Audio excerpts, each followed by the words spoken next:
welcome back to Sassy Stuff. I'm Danielle Camella, and we just wrapped up week 2 college football. There's a few games I had a lot of fun watching, and those were mostly the upsets because those kept me on the edge of my seat. They kept me surprised, and that's definitely what I want to talk about today. We all know it's that time of year. My life has been consumed with football, not just college, but NFL, and it has been amazing. My family hasn't seen me as much, but that's totally okay. Well, let's get into the first game I want to talk about today, and that is Texas versus Michigan.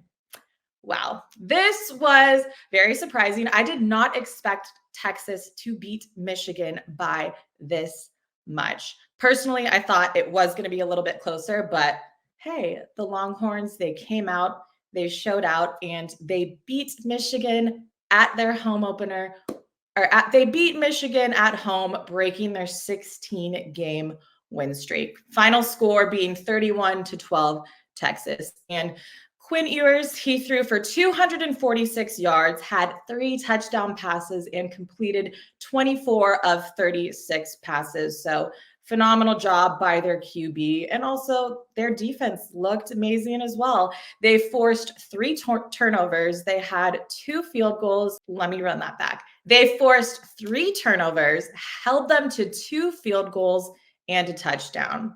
So very exciting for the Longhorns. And, you know, Michigan, they're just going to have to figure it out. They're not the same team as they used to be. And so moving forward, we will see what they do with that.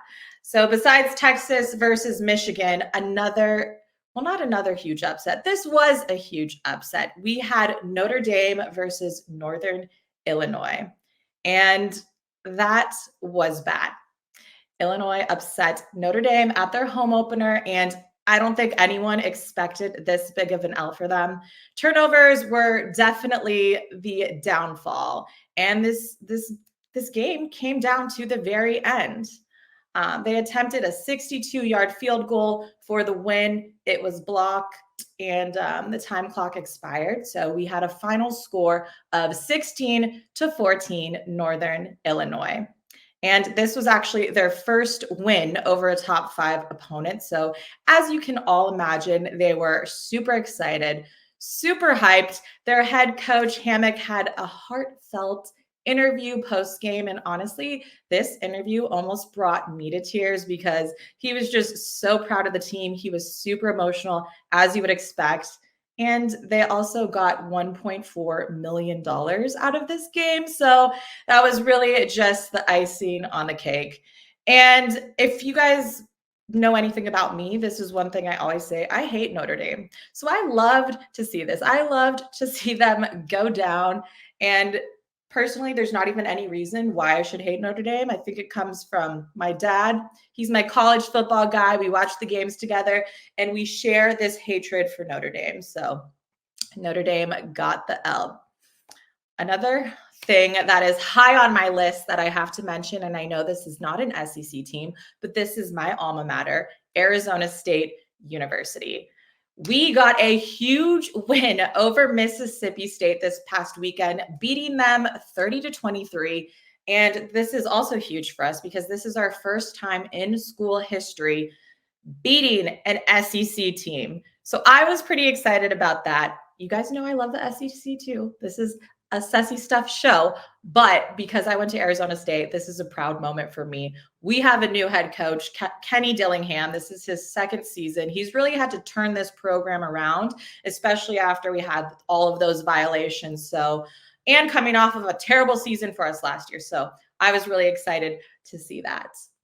But the most exciting game of this past weekend was Arkansas versus Oklahoma State. If you saw this game, you know exactly why I'm saying this. This game went into double overtime, and OSU getting the win 39-31. Now, this was one of the best games I have seen Arkansas play. And when you look up at the stats of Arkansas's offense, they had 648 total yards versus OSU's 385 yards. And it's hard to even understand how they lost. But they had some big turnovers, which is exactly what's been the downfall of some of these surprising losers in week 2? Oklahoma State scored 18 points off of Arkansas's 3 turnovers. So you cannot expect to turn the ball over and win a football game. And they also had 2 missed field goals. So they definitely did not make it easy for Oklahoma State by any means. Coming into the second half of that game, Arkansas was leading 21-7. So OSU had to overcome that deficit, and it took them 2 overtimes to do that. But OSU's Ollie Gordon had a 12-yard touchdown run and a 2-point conversion catch to push the score to 39-31. And although this guy is one of the best running backs in the SEC, Arkansas definitely did a good job containing him, but they just let that win slip away from them at the end, which that happens. So that definitely was my most favorite game. If you're going to go back and watch any game, definitely do that one. So other than that, you know the power rankings. Georgia, of course, is number 1. No one can say anything about that. We have Ole Miss. We got Texas, Tennessee, Mizzou, Alabama, LSU, Vanderbilt, Oklahoma, Arkansas, South Carolina, Texas A&M, Kentucky, Auburn, Florida, and Mississippi State. So that is a look at the power rankings. And now we are going to be moving into week 3.